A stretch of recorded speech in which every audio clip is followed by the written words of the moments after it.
Bismillah. Assalamualaikum warahmatullahi wabarakatuh. Yang terhormat dosen pengampu mata kuliah serta teman-teman semua yang insya Allah dirahmati oleh Allah Subhanahu wa Ta'ala. Pada kesempatan ini saya ingin menyampaikan beberapa nasihat dari ulama bagi kita semua yang merasa pernah meninggalkan sholat atau bahkan sampai hari ini masih mengabaikan sholat, masih sering meremehkan sholat. Ulama pernah menjelaskan banyak sekali ayat-ayat atau hadis-hadis tentang ancaman dari Allah bagi orang-orang yang meninggalkan sholat. Bahkan kalau kita membaca di dalam rukun Islam, sholat merupakan rukun Islam yang kedua setelah syahadat.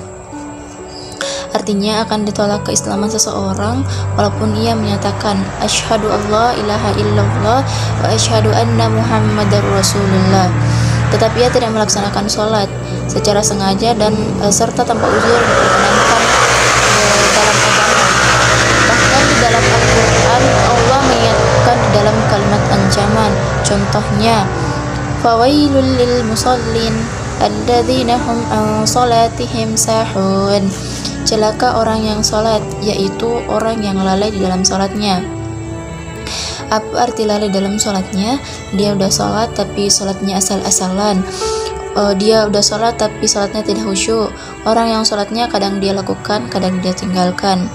Orang yang sholatnya dilakukan buru-buru dan tidak memenuhi rukun. Dan orang yang sholat tetapi tidak benar nih wuduhnya atau cara bersucinya. Lalu bagaimana dengan orang yang tidak sholat sama sekali? Makanya Allah menggolongkan di antara ciri-ciri yang paling jelas terhadap kemunafikan seseorang ialah ia malas dalam sholatnya. Bukan tidak sholat, tetapi malas dalam sholatnya. Mungkin kita sholat, tetapi apakah sholat kita termasuk bermalas-malasan? Jangan-jangan kita ini termasuk orang-orang yang sahun terhadap sholat atau lalai di dalam sholat. Jangan-jangan nih kita termasuk orang-orang yang salah di dalam sholat atau orang bermalas-malasan dalam sholat walaupun kita melakukan ibadah itu. Seandainya kita termasuk orang yang lalai atau bermalas-malasan di dalam sholat, na'udzubillah, artinya masih ada kemunafikan di dalam hati kita sehingga tertolak iman dan Islam kita di sisi Allah Subhanahu wa Ta'ala. Jadi ini teman-teman, sholat itu merupakan satu-satunya ikatan antara kita dengan langit, satu-satunya ikatan antara kita dengan Allah Subhanahu wa Ta'ala.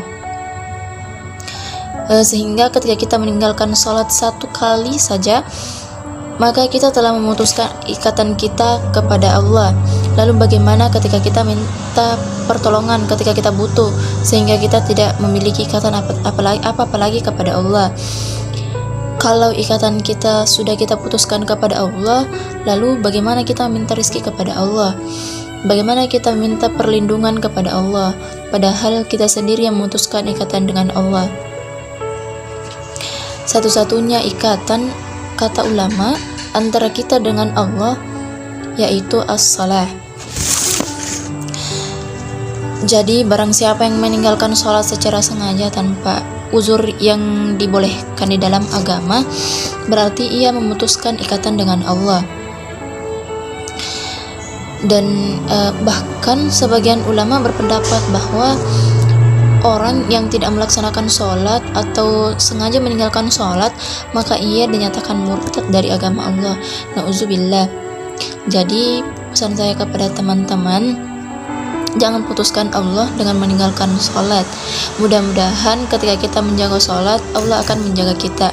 Barakallahu fikum. Assalamualaikum warahmatullahi wabarakatuh.